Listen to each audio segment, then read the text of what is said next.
Assalamualaikum warahmatullahi wabarakatuh. Bismillahirrahmanirrahim. Alhamdulillahilladzi ahalla nikah wa harrama sifah, wassalatu wassalamu ala man la nabiyya ba'dah wa ala alihi wa ashabihi alladzi ittaba'u sunanahu wa adabah, la haula wa la quwwata illa billah, amma ba'dah. Hadratal mukarramin, tumateng para kiai, para ustad ingkang kawula mulyakan, sahibul hajat Bapak Soeharto sakeluarga ingkang kawula hormati, sedaya tamu undangan walimatul ursi ingkang kawula hormati. Alhamdulillah, malam hari ini kawula lan panjenengan sareng-sareng hormat dumateng undanganipun Bapak Soeharto sakeluarga dalam rangka sareng-sareng mendoakan mudah-mudahan mempelai berdua diberi kehidupan yang sakinah, mawaddah, warahmah. Amin Allahumma amin. Salawat serta salam semoga senantiasa terlimpahkan, tersanjungkan kepada junjungan kita Nabi Agung, Nabi besar, Nabi Muhammad sallallahu alaihi wasallam. Mudah-mudahan berkah kita membaca sholawat, diberi kesejahteraan baik di dunia dan di akhirat, diberi keselamatan baik di dunia dan di akhirat. Amin Allahumma amin. Para hadirin tamu undangan walimatul urs ingkang kawula hormati, di dalam keterangan niki wonten setunggalipun hadis menyampaikan kados mekaten. Islam niku memang agama yang begitu kompleks dan komplit dalam mengatur kehidupan umatnya. Sampai masalah berpakaian mawon niki wonten aturane. Di dalam hadis itu menyampaikan abghadul ibad indallah niki mangkana thawbuhu khairon min amalihi.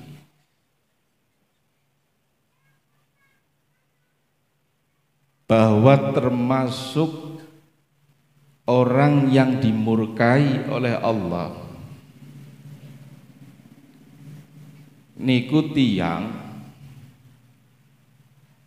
yang antara pakaiannya, antara yang dipakai dengan yang diamalkan niki mboten selaras.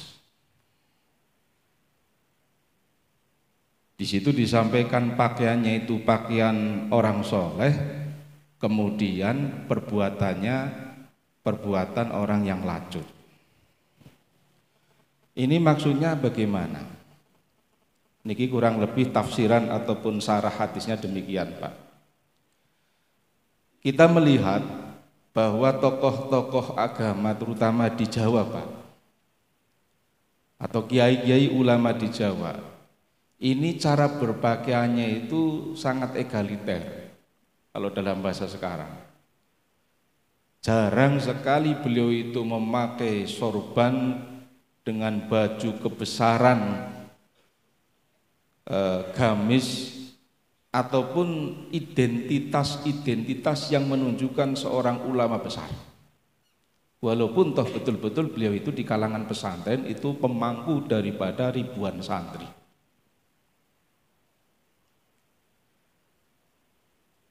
Paling mungkin memakai pakaian-pakaian yang layaknya itu sebagaimana dipakai oleh umumnya kita. Ini ternyata memang di dalam keterangan hadis itu menunjukkan bahwa antara kita dengan pakaian, perbuatan kita dengan pakaian itu harus sinkron, Pak.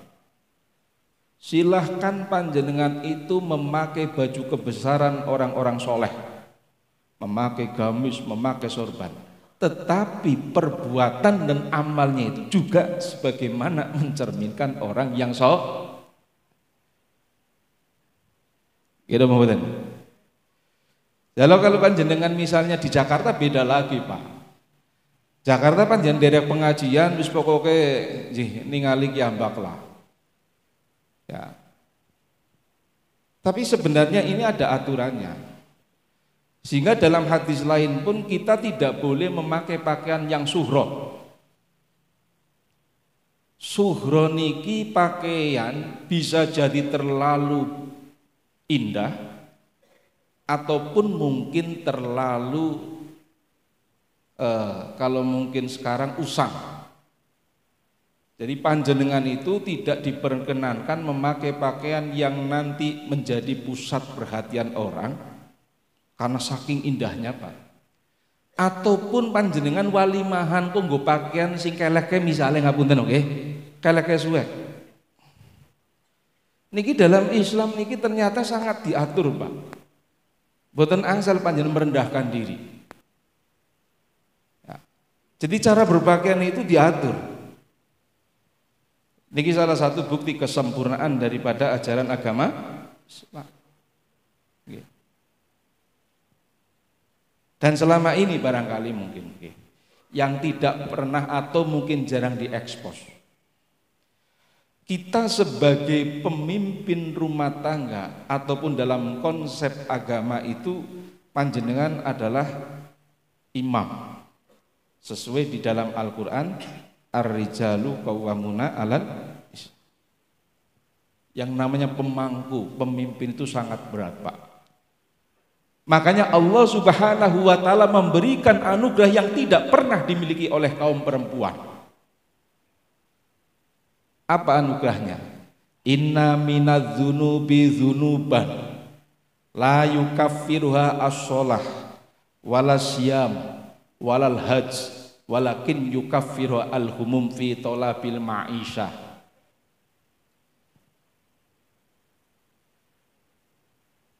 Sebagai kepala rumah tangga punya kewajiban untuk menghidupi kepada keluarga. Nah, teng mriki Pak, niki wonten dua madhab.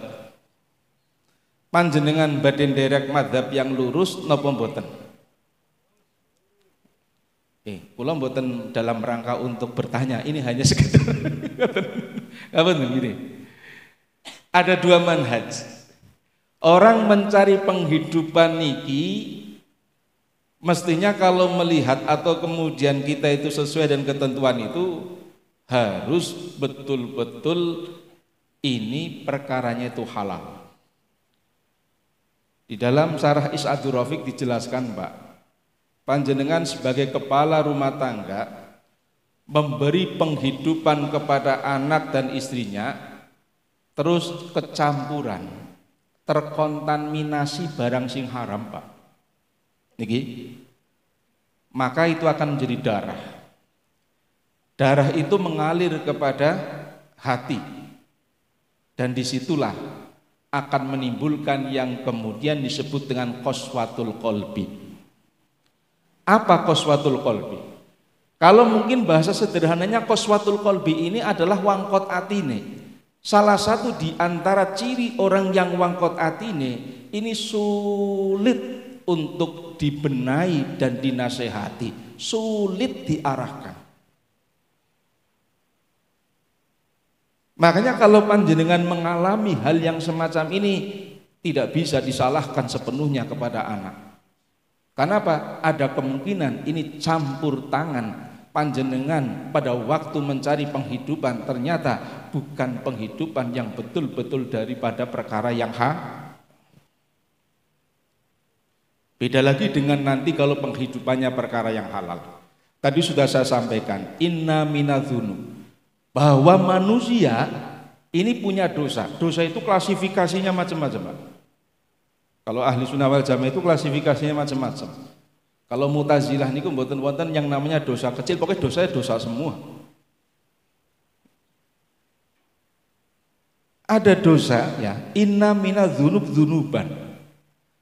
Bahwa dosa manusia itu ada dosa yang tidak bisa akan pernah lebur. Satu, oleh perbuatan sholat. Yang kedua, oleh perbuatan puasa. Yang ketiga, oleh perbuatan haji.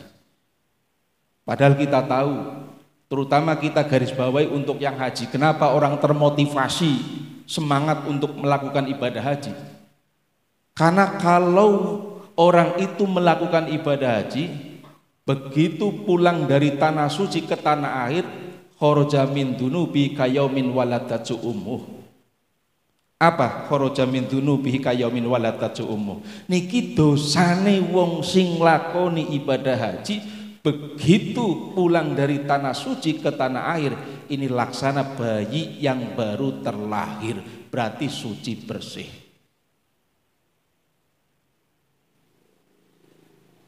Tapi niki angger hajine haji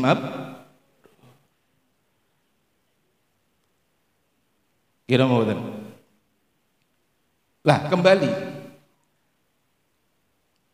ternyata kita punya dosa atau manusia itu ada dosa yang tidak bisa hapus oleh sholat, tidak bisa hapus oleh puasa, tidak bisa hapus oleh ibadah haji. Terus bagaimana cara dosa itu bisa kita hilangkan? Nah, inilah hal yang tadi saya katakan, sesuatu yang dianugerahkan kepada lelaki, sesuatu yang dianugerahkan kepada kelompok kaum daripada lelaki yang tidak pernah dimiliki atau dianugerahkan kepada kaum perempuan. Bahwa dosa tersebut ini bisa lebur dengan sendirinya, Pak. Panjenengan tidak usah kemudian melakukan istighfar, tidak usah membaca astagfirullah, tetapi langsung bisa kemudian musnah. Caranya apa? Walakin yukaffiruha al-humum fi thalabil ma'isyah. Ketika panjenengan sebagai pemimpin rumah tangga merasakan kepahitan kita itu mencari penghidupan yang halal. Al-humum itu kepahitan. Makanya ngoten, bisa jadi wong niki merasakan kepahitan tetapi tetap panggonane ataupun itu bukan perkara yang halal. Makanya dinikmati mawon, Pak. Jenengan kerja cara bahasa wong kali salak, nggih, sikil didadekna sirah, sirah didadekna nggih. Itu untuk menunjukkan kata kiasan bahwa itu kerja keras. Sampai kemudian tangannya ku ngapalen. Gitu mboten? Niki sesuatu yang amazing, luar biasa. Tanpa kita sadari, dengan kita itu melakukan kerja keras untuk menghidupi keluarga, asalkan perkara ini adalah perkara yang halal, ini akan dengan sendirinya dosa yang tidak bisa hapus dengan puasa, haji dan kemudian sholat akan kemudian hapus dengan sendirinya. Ini adalah keistimewaan yang diberikan Allah kepada kaum lelaki ataupun kepala rumah tangga. Makanya aja dikotori dengan panjangan oret-oret kayak ngerjakna PR matematik. Paham, Pak? Jenengan wis oleh penggawean halal nggih. Terus iseng-iseng kayak kancane kemudian ngapunten nggih, pasang nomor. Jajateng sabira, Pak? Ya kan ngerti omongi muni PR pekerjaan matematika ora paham ya tak omongna langsung nomor. Paham Kasidin? Ya. Coba bayangkan. Niki kita menyampaikan supados niki menjadi salah satu perenungan atau muhasabah. Dongek panjenengan jungkir balike nggih, rekasane wong usaha niki bisa menghilangkan dosa yang tadi sudah saya sampaikan yang tidak bisa pernah hapus gara-gara iseng oret-oret anu kita sinaune ya wong nganti wong tua itu tetap belajar itu luar biasa nggih. Persoalannya kan itu masalah sinaune, Pak. Coba jenengan kan, ngger waktune pas malam apa? Malam apa? Kasitin. Weh, apen-apen hari kaya kita ya. Yang sering weruh padahal ya.